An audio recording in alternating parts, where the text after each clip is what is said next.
ಈ ದಿನದ ದೇವರ ವಾಕ್ಯ ಕೀರ್ತನೆ 18 6ನೇ ವಚನ. ನನ್ನ ದೇವರನ್ನು ಪ್ರಾರ್ಥಿಸಿದೆನು, ಆತನು ತನ್ನ ಮಂದಿರದಲ್ಲಿ ನನ್ನ ಶಬ್ದವನ್ನು ಕೇಳಿದನು.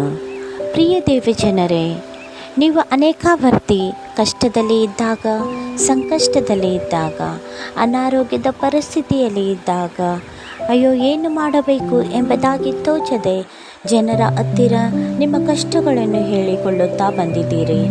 ಆದರೆ ಜನರು ನಿಮ್ಮ ಮುಂದೆ ನಿಮ್ಮ ಕಷ್ಟಗಳನ್ನು ಕೇಳಿ ಹಿಂದೆ ನಿಮ್ಮ ಕುರಿತಾಗಿ ಅವರು ಹೀಯಾಳಿಸಿ ನಗುವಂಥವರಾಗಿದ್ದಾರೆ. ಆದರೆ ಈ ಸಮಯದಲ್ಲಿ ನಾವು ನೋಡುವಾಗ ಭಕ್ತನಾದ ದಾವೀದನು, ನಾನು ದೇವರಲ್ಲಿ ಪ್ರಾರ್ಥಿಸಿದೆನು, ಆತನು ನನ್ನ ಮೊರೆಯನ್ನು ಕೇಳಿ ನನಗೆ ಸದುತ್ತರವನ್ನು ಕೊಡುತ್ತಾನೆ ಎಂಬುದಾಗಿ ಎಷ್ಟೋ ಧೈರ್ಯದಿಂದ, ಎಷ್ಟೋ ನಂಬಿಕೆಯಿಂದ ಹೇಳುವಂಥವರಾಗಿದ್ದಾರೆ. ಆದ್ದರಿಂದ ಈ ಸಮಯದಲ್ಲಿ ನಿಮ್ಮ ಅನೇಕ ಕಷ್ಟದ ಪರಿಸ್ಥಿತಿಗಳು, ಶ್ರಮೆಗಳು ನಿಮ್ಮನ್ನು ಆವರಿಸಿಕೊಂಡಾಗ ನೀವು ಲೋಕದ ಜನರನ್ನು ನೋಡಬೇಡಿ, ನಿಮ್ಮ ಆಪ್ತರನ್ನು ನೀವು ನೆನಪು ಮಾಡಿಕೊಳ್ಳುತ್ತೀರಿ. ಆದರೆ ಆಪ್ತರಿಗಿಂತಲೂ ದೇವರನ್ನು ನೀನು ಯೋಚಿಸು, ದೇವರಲ್ಲಿ ನೀನು ಮೊರೆಯಿಡು, ನನ್ನಲ್ಲಿ ನೀವು ಬೇಡಿಕೊಳ್ಳಿರಿ, ನಾನು ಅಪ್ರಮೇಯವಾದ ಮಹತ್ ಕಾರ್ಯಗಳನ್ನು ನಿಮ್ಮ ಜೀವಿತದಲ್ಲಿ ಮಾಡುತ್ತೇನೆ ಎಂಬುದಾಗಿ ದೇವರು ಈ ಸಮಯದಲ್ಲಿ ಹೇಳುತ್ತಿದ್ದಾರೆ. ಯೇಸು ಸ್ವಾಮಿಯಲ್ಲಿ ನೀವು ಏನೇನು ಬೇಡಿಕೊಳ್ಳುತ್ತೀರೋ ಅವೆಲ್ಲವುಗಿಂತಲೂ ಅದ್ಭುತವಾಗಿ ಹೊಂದಲು ಶಕ್ತರಾಗಿದ್ದೀರಿ.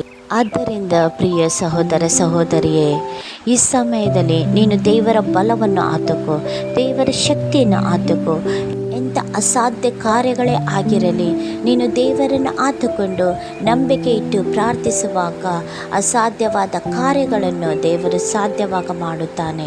ಸತ್ಯವೇದದಲ್ಲಿ ನೋಡಿಕೊಳ್ಳುವಾಗ ಹಿಜ್ಕೀಯನು ಮರಣಕರವಾದಂಥ ರೋಗದಲ್ಲಿ ಇದ್ದಾಗಲೂ ಯೆಶಾಯನು ಬಂದು ನೀನು ಮರಣವನ್ನು ಅನುಭವಿಸುವಿ, ನಿನ್ನ ಮನೆಯ ಕುರಿತಾಗಿ ನೀನು ಆಲೋಚನೆಯನ್ನು ಮಾಡಿಕೊ ಎಂಬುದಾಗಿ, ವ್ಯವಸ್ಥೆಯನ್ನು ಮಾಡಿಕೊ ಎಂಬುದಾಗಿ ಹೇಳುವಾಗ ಆತನು ದೇವರಲ್ಲಿ ಕಣ್ಣೀರಿನಿಂದ ಪ್ರಾರ್ಥಿಸುವಾಗ ದೇವರು ಆತನ ಆಯುಷ್ಯವನ್ನು ಅಭಿವೃದ್ಧಿಗೊಳಿಸಿ ಆತನಿಗೆ ಇರುವಂಥ ಮರಣಕರ ರೋಗದಿಂದ ಬಿಡುಗಡೆ ಮಾಡುತ್ತಾರೆ. ಹನ್ನಳ ಜೀವಿತದಲ್ಲಿ ನೋಡುವಾಗ ಹನ್ನಳಿಗೆ ಎಷ್ಟೋ ವರ್ಷಗಳು ಆಕೆಗೆ ಮಕ್ಕಳಿಲ್ಲದೆ ಆಕೆಯು ಕಣ್ಣೀರಿಡುತ್ತಾ ದೇವರ ಸನ್ನಿಧಾನದಲ್ಲಿ ಪ್ರಾರ್ಥಿಸಿದಳು. ಆಕೆ ಲೋಕದ ಜನರ ಹತ್ತಿರ ಹೋಗಲಿಲ್ಲ, ತನ್ನ ಗಂಡನ ಹತ್ತಿರ ಹೇಳಲಿಲ್ಲ, ಆದರೆ ಸರ್ವಶಕ್ತನಾದ ದೇವರ ಸನ್ನಿಧಾನಕ್ಕೆ ಹೋಗುತ್ತಾಳೆ. ಆಕೆಯಲ್ಲಿ ಇರುವಂಥ ಎಲ್ಲ ದುಃಖವನ್ನು ಹೃದಯಾನುಸಾರವಾಗಿ ಆಕೆ ದೇವರ ಹತ್ತಿರ ಹೇಳಿಕೊಳ್ಳುವಾಗ ದೇವರು ಆಕೆ ಕಣ್ಣೀರನ್ನು ನೋಡುತ್ತಾನೆ. ಆ ಸಮಯದಲ್ಲಿ ದೇವರು 1 ವರ್ಷದಲ್ಲೇ ಆಕೆಗೆ ಸಮುವೇಲನೆಂಬ ಪ್ರವಾದಿಯಾಗಿರುವಂಥ ಒಳ್ಳೆಯ ವ್ಯಕ್ತಿಯನ್ನು ಆಕೆಗೆ ಅನುಗ್ರಹಿಸಿಕೊಡುತ್ತಾನೆ. ಹೌದು, ದೇವರಲ್ಲಿ ಯಾವುದೂ ಅಸಾಧ್ಯ ಇಲ್ಲ.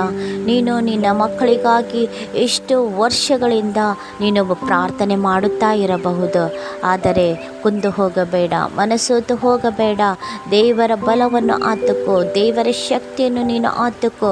ಆತನಲ್ಲಿ ಎಲ್ಲವೂ ಸಾಧ್ಯವಾಗಿದೆ. ನೀನು ನಂಬಿಕೆಯಿಂದ ಪ್ರಾರ್ಥನೆ ಮಾಡು, ಎಡಬಿಡದೆ ಪ್ರಾರ್ಥನೆ ಮಾಡು. ನಿನ್ನ ಪ್ರಾರ್ಥನೆಗೆ ಸದುತ್ತರ ಬರುವವರೆಗೂ ನೀನು ಪ್ರಾರ್ಥಿಸುವುದಾದರೆ ಅದ್ಭುತಗಳನ್ನು ನೀನು ಹೊಂದಿಕೊಳ್ಳಲು ಸಾಧ್ಯ. ಹನ್ನಳ ಜೀವಿತದಲ್ಲಿ ಅದ್ಭುತವನ್ನು ಮಾಡಿರುವಂಥ ನನ್ನ ದೇವರು ನಿನ್ನ ಜೀವಿತದಲ್ಲಿ ಅದ್ಭುತವನ್ನು ಮಾಡಲು ಶಕ್ತರಾಗಿದ್ದಾರೆ.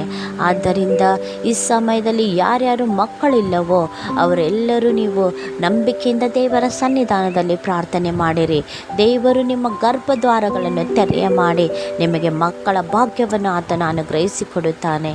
ಆದ್ದರಿಂದ ಯಾರ್ಯಾರು ಅನಾರೋಗ್ಯದಲ್ಲಿದ್ದೀರೋ, ಗರ್ಭಕ್ಕಾಗಿ ಪ್ರಾರ್ಥನೆ ಮಾಡುತ್ತಿದ್ದೀರೋ, ಯಾರ್ಯಾರು ಅಡ್ಡಿಯಾಗಿರುವಂಥ ಎಲ್ಲ ಕೆಲಸ ಕಾರ್ಯಗಳು ಇದ್ದಾವೋ, ಯಾರ್ಯಾರು ಆರ್ಥಿಕ ಸಮಸ್ಯೆಯಿಂದ, ಸಾಲದ ಬಾಧೆಯಿಂದ ಬಳಲುತ್ತಾ ಇದ್ದೀರೋ ಎಲ್ಲರೂ ದೇವರಲ್ಲಿ ಪ್ರಾರ್ಥಿಸಿ.